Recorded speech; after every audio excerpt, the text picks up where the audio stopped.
Hello everyone, welcome back to FPL Without Borders. I'm your host Arsalan and SN and I are here with FPL Gameweek 7 deadline day preview. So we'll basically discuss everything you need to know about Gameweek 7 and let's quickly walk through the agenda actually before wasting any time. So we'll walk through some of the stats from Gameweek 1 to Gameweek 6 and discuss some of the learnings from the last 6 game weeks. We'll do a press conferences and UCL roundup so that you don't have to track down every match that happened during the midweek and all the press conferences. So we've gathered all the data from there. We'll discuss the fixtures and the starts for game week 7 and what are the teams to target and which fixtures should you be looking at. Then we also have our chip strategy. So we'll discuss wildcard, we'll discuss free hit potential, and we'll also discuss a free hit draft. And then we have our captaincy decision, which is not that difficult this week, but let's see what the stats show. And then our differential picks and bust teams and transfer for this week.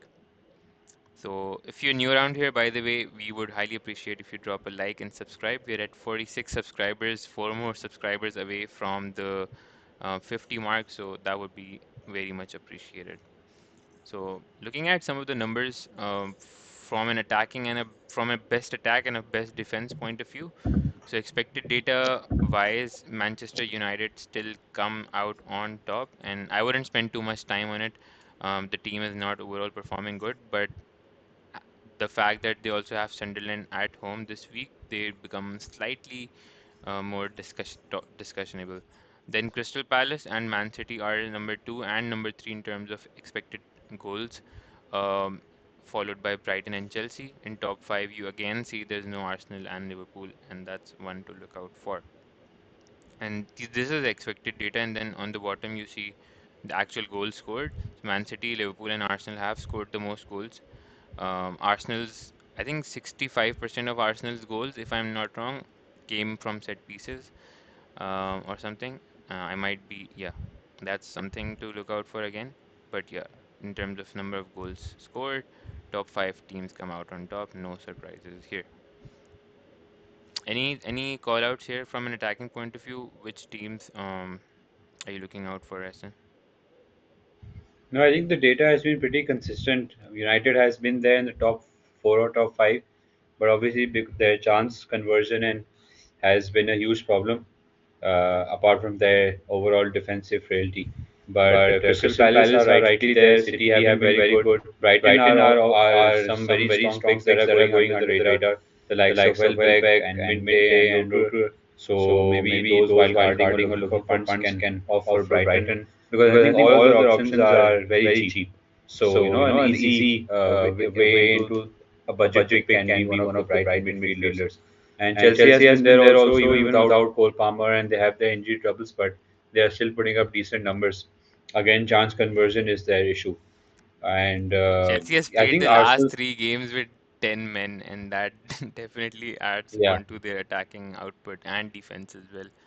exactly. In the United game, I think within the first 10 minutes, Estevao and Neto both were taken off. Cole Palmer was subbed off on the 20th minute, and I think the only recognized attacker left was Joao Pedro, who played most of the game. So yeah, I think stats are a bit distorted, but hopefully we'll get some clarity over the next few weeks. All right. Looking at the defensive data, so the best defense in terms of expected data again is but Arsenal, Newcastle, Bournemouth, Man City, Liverpool. No surprises here that everyone's stacked up on Raya, Gabriel, Saliba, and Arsenal defense in general.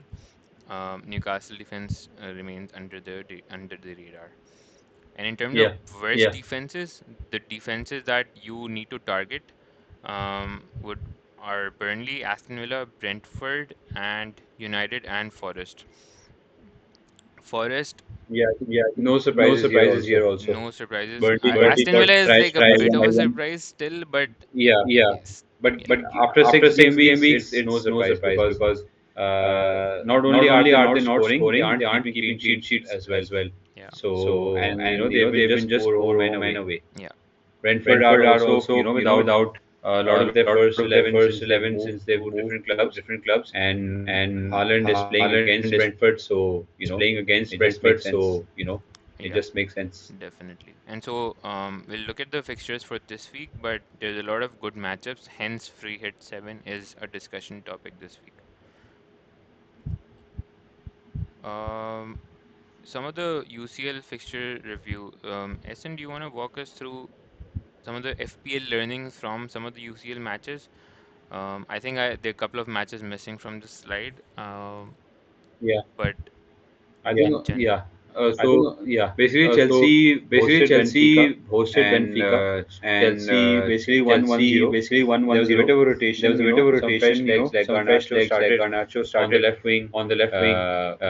Joao Pedro was benched from an FPL point of view, and he picked up two yellows. So he's banned for the next game, and I'm pretty sure from an FPL point of view, he's pretty much locked on either a wild card or if you already have him because his minutes are secure. yeah. Just to Um, clarify, he was banned. He's banned for the next UCL game. yeah, And he's so he'll also miss the match against Ajax, yeah, which is either side of Chelsea playing Liverpool, and then the international break. After the international break, Chelsea has Sunderland at home also. So he's an easy hold now, and his and minutes he's also not are in the not an issue Brazil there. squad as well for the international break, so that Yeah, adds to his minutes. of course. So yeah, there was not much else from the Chelsea and Benfica game. Cucurella played really well. Neto played really well. His cross was very vital to the goal Chelsea scored. But obviously, from an FPL point of view, I think the only attacker apart from Joao Pedro you might consider is Enzo, because he's more attacking, he's more of a threat, and on penalties in Palmer's absence. So yeah, that's pretty much on this game. Galatasaray versus Liverpool was an interesting game. I think Word started on the right, Gakpo was on the left, Szoboszlai was the 10, and up top, I think it was Isak who started. Isak came on later on. Isak, Ekitike, yeah. yeah, Ekitike was So subbed off due to he pulled his calf or something like a short-term yeah, injury. We're assuming, and then Isak came on. So yeah, yeah, I think Isak still hasn't scored in either the UCL or the Premier League. I think he has just one goal again in I think in the Carabao Cup. So obviously he's not yet firing, and at 10.3 or 10.4, I think he is an avoid at the moment because Liverpool's attack has just not clicked as yet. When Salah hasn't clicked, you can that's a big red flag that Liverpool aren't really gelling. yeah. And Wirtz So has been and like very underwhelming. Obviously, everyone's selling him and talking about him, but like his touches, he doesn't look sharp right now. So yeah. yeah, for sure. He needs time. So yeah, I think apart from Salah, if you have him against Chelsea, he's not a bad shout. But I think many would most likely take him out and get him back in when the Liverpool fixtures actually start to get better around the game week 12 mark. Yeah. So similarly, their defense also is not really organized. Kerkez played 90 minutes. Frimpong also, I think, started the game, and he was playing as a right forward, if I'm not mistaken. I saw in the formation that he was actually playing as a right forward, and Szoboszlai also started to drift back into right back. I think Szoboszlai was the one who gave the penalty away, if I'm not mistaken, which Osimhen put away. Yes. So, but still, their fullbacks press up so high that they leave a lot of space for counters. Yeah. This is a regular pattern we've seen, and apart from Van Dijk, none of the other defenders seem to be settled in. Konate has been making so many big mistakes. And So in a many couple of errors. matches. Either his head is half in Liverpool, half in Madrid, or he's just not up to the mark. So Chelsea plays Liverpool. I expect it to be a very open game. I understand Cole Palmer etc. are not there, but I think if you have your Liverpool or Chelsea attackers, you should start them all. Like I have Gakpo, Salah, and Joao Pedro. So I think all three of them should start because I think it will be a Could be a very very high scoring game. for sure. For Glimt versus Tottenham, it was a 2-2 game. I think scored in this game. Pedro Porro got an assist also. I think Porro played the full 90 minutes.